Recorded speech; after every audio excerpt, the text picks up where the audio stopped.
Principal, Madame la députée de Saint-Hyacinthe. Monsieur le Président, on se rappelle qu'à son arrivée en poste en juillet 2015, le PDG d'Hydro-Québec, Éric Martel, avait promis un changement de culture et une plus grande transparence au sein de la société d'État. Cette semaine, plus que jamais, après le dépôt du rapport Charbonneau et celui du vérificateur général ce matin, on sait à quel point nous devons être vigilants dans l'octroi des contrats publics. Hydro-Québec, comme toute entreprise, invite des fournisseurs à soumissionner sur des projets en technologie de l'information. On parle souvent des dizaines de millions de dollars. Monsieur le Président, est-ce que le ministre de l'Énergie peut rassurer les Québécois que le processus d'octroi de contrats en informatique chez Hydro-Québec est transparent et exempt de favoritisme? Monsieur le ministre des Ressources naturelles. Monsieur le Président, d'abord, premièrement, je suis heureux que la députée de Saint-Hyacinthe nous pose cette question-là parce que sur la question d'abord de la commission Charbonneau, je tiens à vous dire que les contrats d'Hydro-Québec ont été également analysés, les façons de faire chez Hydro-Québec ont été analysées et rien n'a été trouvé d'illégal et c'est très clair et très défini, Monsieur le Président, dans le rapport dans un premier temps.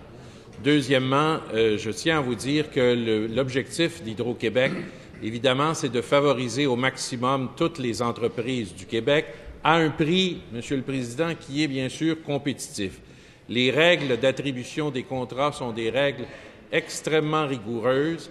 Il est important de constater qu'à chaque fois qu'il y a des contrats qui sont attribués par Hydro-Québec, nous invitons à avoir plusieurs soumissionnaires, évidemment, et bien sûr, il y a des comités qui analysent cela et les meilleurs contrats sont à ce moment-là donnés aux firmes qui font évidemment la meilleure offre dans les circonstances.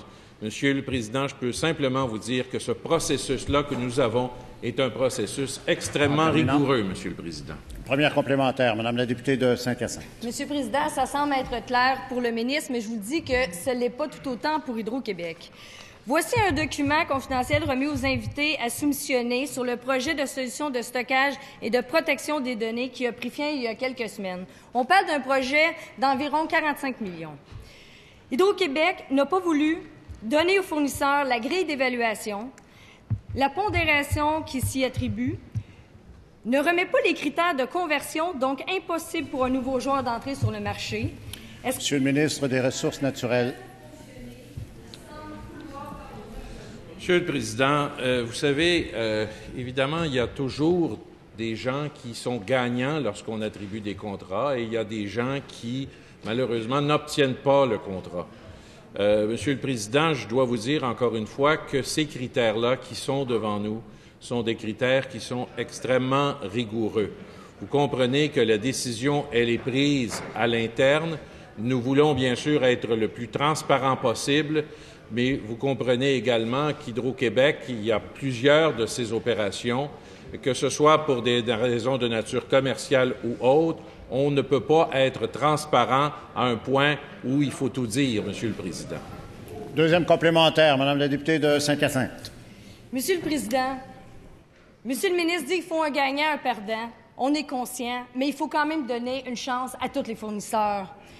Il me paraît assez évident que cette façon de fonctionner pour favoriser un joueur en particulier. Hydro-Québec ne donne pas la grille d'évaluation avec la pondération, donc un nouveau joueur est incapable de savoir les critères les plus importants sur lesquels il sera évalué. Impossible pour lui de déduire sa marge de profit s'il veut être plus compétitif. C'est pas pour rien que depuis plus de 15 ans... Monsieur le ministre des Ressources naturelles. Monsieur le Président, premièrement, je peux vous dire que une des premières décisions qui a été prise par le président d'Hydro-Québec, c'est de nommer un directeur pour l'informatique, un responsable directement pour toutes les questions informatiques. Deuxièmement, je tiens à rappeler à la députée que de consulter le plan stratégique que nous avons donné à Hydro-Québec, dans lequel il est clairement indiqué, Monsieur le Président, qu'il faut que l'entreprise soit la plus ouverte possible, bien sûr sans nuire à toutes les questions de compétitivité et des questions commerciales. Mais je peux vous assurer que c'est le mandat qui est donné à Hydro-Québec d'opérer en bonne et due forme et en respectant toutes les bonnes règles.